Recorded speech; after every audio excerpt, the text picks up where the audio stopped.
We are looking at the anonymous architect of the greatest completely undetected American banking fraud in history. $1.2 trillion. Just let that staggeringly huge number sink in for a second. That is the upper estimate of the money moved through a massive, totally hidden operation run by one anonymous guy over 20 years. And you know what the craziest part is? To pull this off, he didn't hack a mainframe and he didn't invent some complex new financial instrument. He literally just exploited a fundamental, everyday reality of our financial system. Section 1. The banking blind spot. So, to understand how a multi-billion-dollar heist goes completely unnoticed, we really have to look at the foundational structural flaw that made this whole empire possible. And the root of the problem? It all comes down to the number 4,500. See, unlike a lot of other developed countries, the United States never consolidated its banking system into just a handful of massive, easily monitored institutions. Instead, America is home to thousands of individual community banks, regional banks, credit unions, and savings institutions. Now, on a micro level, hey, that's great for your local town. But on a macro level, it creates an absolute nightmare for regulators. Because having that many banks means oversight is completely fractured. Think about it. You've got the OCC, the FDIC, the Federal Reserve, and various state banking commissions.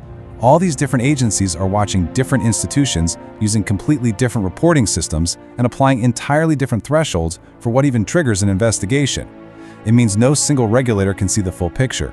It's honestly like trying to watch a movie by peeking through a dozen different keyholes. Section 2. Building the Shadow Empire. So our anonymous mastermind realized something absolutely extraordinary. He figured out that if you owned enough small banks spread across enough different regulatory jurisdictions, you could move basically any amount of money completely undetected.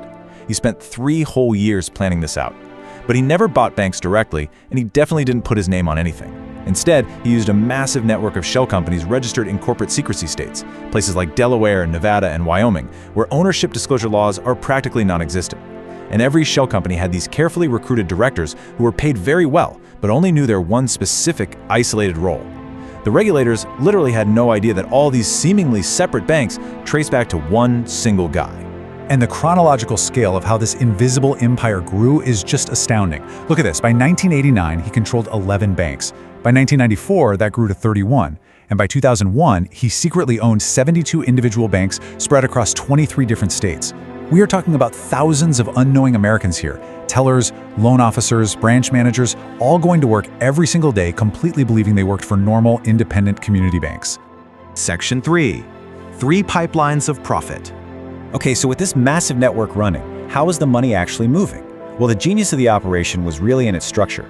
The first revenue stream was entirely legal, just standard, legitimate transaction fees. Millions of ordinary Americans had their mortgages, car loans, and savings accounts at these branches, and that generated enormous, legitimate revenue, which made the books look absolutely perfect. It gave them the ultimate cover for the other 2 streams, the cartel pipeline and sanctioned nation transactions. Let's break down that second stream, the cartel pipeline. Starting back in the early 90s, 2 major Mexican drug cartels used this exact 3-step process. Step 1. Drug money enters as cash deposits at multiple small branches simultaneously, carefully kept just under federal reporting thresholds. Step 2. The money moves through interbank transfers, and to an auditor, these just look like normal, legitimate transactions between affiliated banks. Then Step 3. It emerges totally clean on the other side as business loans and real estate investments. It never triggered a single federal alarm. Then we have the third pipeline, and this is where things get truly geopolitical. Certain foreign governments that were officially sanctioned by the US Treasury and legally barred from American financial markets still desperately needed to move money internationally. This anonymous network gave them that access. They used incredibly complex correspondent banking relationships and currency exchange arrangements. It was so convoluted that it eventually took investigators 4 full years just to map the transaction flows.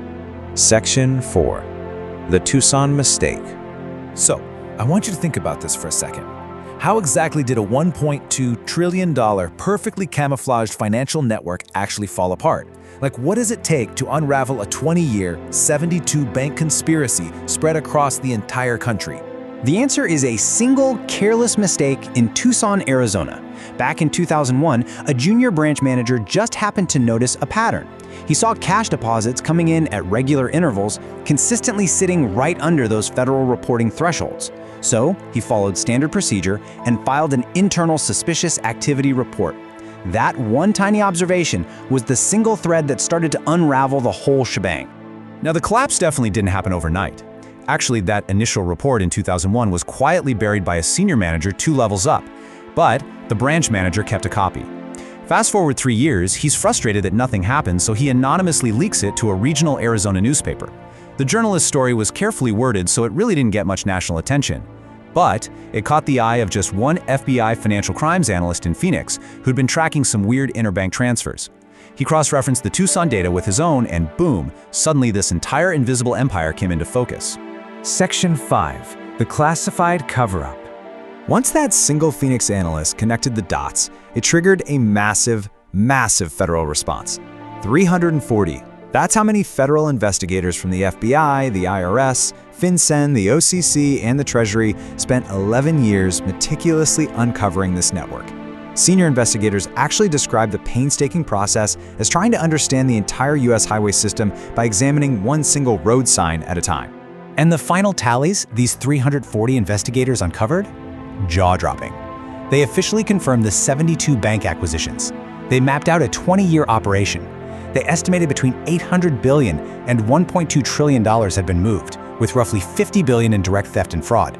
Internally, federal agencies called this the most complete financial crime prosecution ever built in American history. But then, we get this absolutely unbelievable twist. Despite having the perfect case, the prosecution was completely halted in its tracks, and the entire file was classified. Why? Well, the government was basically facing an impossible choice. See, those sanctioned nation clients, the foreign governments illegally moving money through the network, they actually included governments that were simultaneously strategic American allies. The U.S. State Department considered their ongoing cooperation absolutely essential for foreign policy objectives. If they took this to an open, public court, they'd be exposing those highly sensitive relationships on the permanent record. So the State Department and the CIA objected, and the case was just pulled from normal judicial proceedings. Section 6. The Reality Check. Let's bring this historical event directly back to you, right now, and the bank account you use today. Because the absolutely crucial takeaway here is that the fundamental architecture of American banking, the exact structure that allowed this massive blind spot, it remains largely unchanged. We still have thousands of separate institutions, we still have highly fragmented oversight, and sure, shell company laws have seen some partial reform, but beneficial ownership transparency is still minimal at best. The regulatory system you trust today is essentially the exact same one that failed to detect a single man secretly owning 72 banks for 2 solid decades. And what happened to the architect himself? Well, his legacy gives us a pretty chilling reminder. His name was never in the news. It still isn't. He negotiated a settlement under strict classification protocols. He just walked away with an agreement where nobody is allowed to know the terms. His current location? Unknown. His real name? Never officially published. Which brings us to our final, and honestly, most unsettling point.